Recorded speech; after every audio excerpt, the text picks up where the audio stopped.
friends, welcome back to the Crooked Spoon. I'm so glad you're here. In today's video, I'm going to show you the website that I used in order to apply for the New Jersey Cottage Food Operator Permit. This permit allows me to bake from my home kitchen and sell to customers. Here I am at the New Jersey Department of Health website, www.nj.gov/health. And if you scroll down, you see that there's a section for New Jersey Cottage Food Operators Permit, sells certain homemade foods directly to consumers. If I click Get Started, it takes me to applying or renewing, and then it gives you a great outline, some key points, that there is a $100 fee.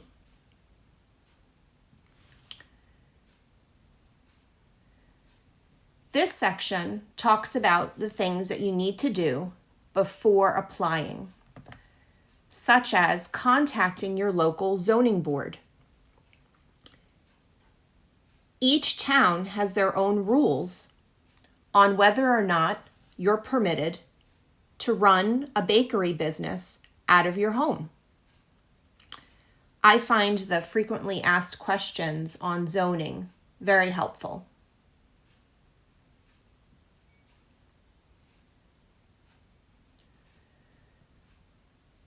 Step 2 is to confirm your business idea qualifies.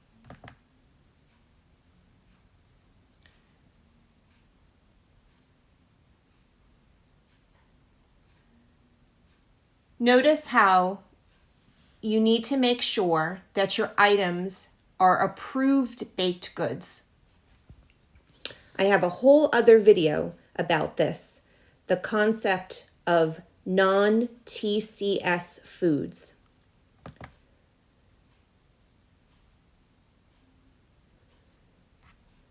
This frequently asked questions section is very helpful on understanding what these terms mean. And again, I encourage you to watch my other video where I go step by step through these prohibited food products lists to better explain in more detail which items are permitted and which are not. This list is quite extensive. It is there to protect the customer. I do like to point out that items such as pumpkin is not permitted, so you cannot make pumpkin pie or pumpkin bread, for instance. Cream cheese is also an ingredient that is not permitted, so you could not make a cheesecake or a cheese Danish. Fresh herbs are not permitted. So perhaps you make focaccia, but you cannot have a focaccia with fresh herbs on it. Another list of ingredients that are prohibited are things like icings and frostings, which include cream cheese again, and even buttercream frosting. If you wish to include these types of items in your baked goods that you sell, you are required to have them tested at a food safety lab, which will ensure that they actually are shelf stable and that harmful bacteria will not grow in that temperature zone. This website is very helpful in showing you how you can do that by purchasing a shelf life analysis from a New Jersey food testing laboratory.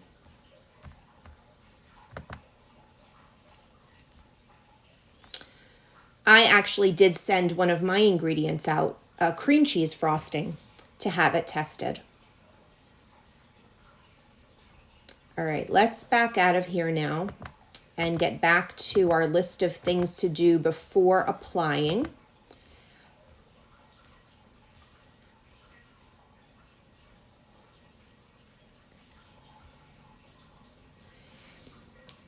There is an approved product list. You can see that here.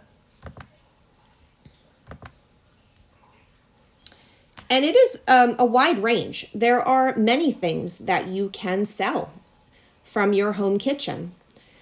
Again, check out my other video on this because I go step by step through each of these categories to better explain them.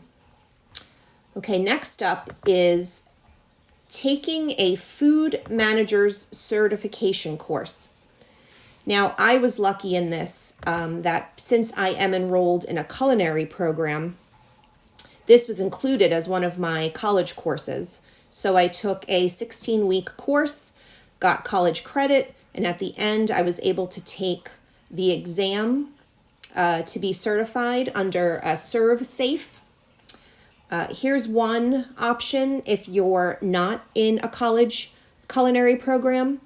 There's many New Jersey accredited food protection manager organizations, and you can see the prices for either just taking the test or taking a refresher course. I really do recommend and encourage that you take an actual course. The test is not common sense. There's a lot of technical things on the exam, and you will need to have a better understanding of food sanitation and even restaurant safety in order to pass that exam. All right, next up, we have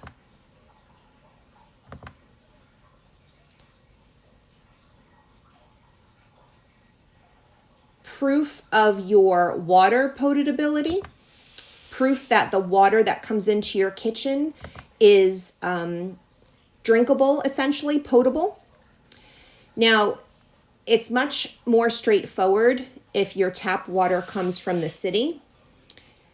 But if you have well water, you will have to get your water tested. And again, this website is super straightforward. It tells you all the steps and exactly what you need to do in order to prove the potability of your water. For me, I am on city tap water, so I just had to submit a water bill proving who my water company is.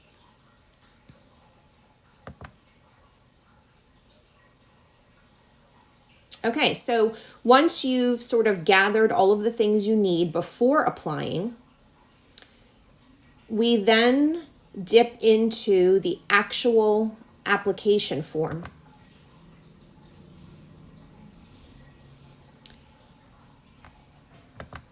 And you can fill it out right on your computer.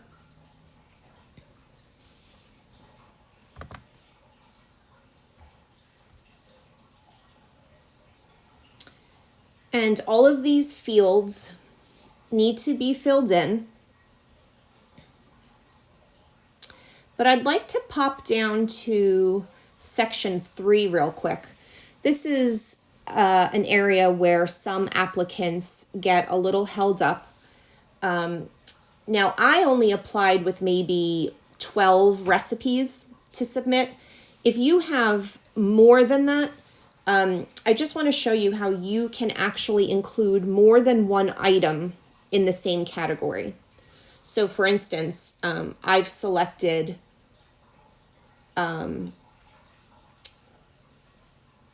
milk bread and challah bread, and since they have the same ingredients, I can include them in the same product name or product type category.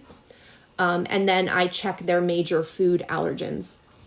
This allows you to include many items in this limited section that the state provides for the application. And again, for my application, I do offer my customers different types of pies, and those pies could all be listed on the same line because their allergens are the same.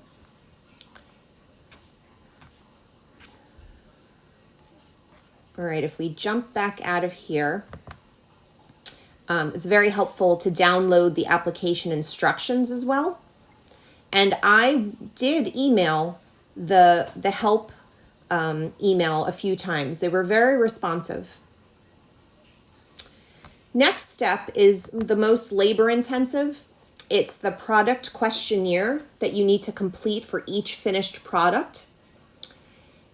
And basically, they need a list of all of your recipes, as well as where you intend to get your ingredients from. This can take the most time. You do have to submit a copy of the product label as it will appear on the finished product as well. I did get held up on this section. At the time I applied, they had changed the rules for what needed to be included on the product label, so I did have to edit that a few times actually. Also of note in that section is that they do prefer your weights to be in all ounces or grams, so that might involve you having to adapt many of your home recipes.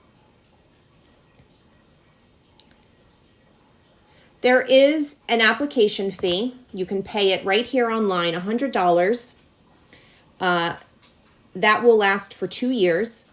And then you do have to use the code they give you on your application. And then you are able to submit your application through email, which is very helpful. The one thing I learned is that if you intend to make any changes or edits, you do actually have to completely resubmit your email. They do not keep track of each application as a separate account. So basically, every time they tell you you have to edit or change something, you technically have to reapply. And that is why they say it can take a long time. It can take for 8 to 12 weeks. My approval did come at about the 10-week mark. Well, I hope that helped clarify the process a little for you. Wherever you live, I really encourage you to check in with your town or your state government website and see if you're able to get a cottage food operator permit. I look forward to seeing you on my next video.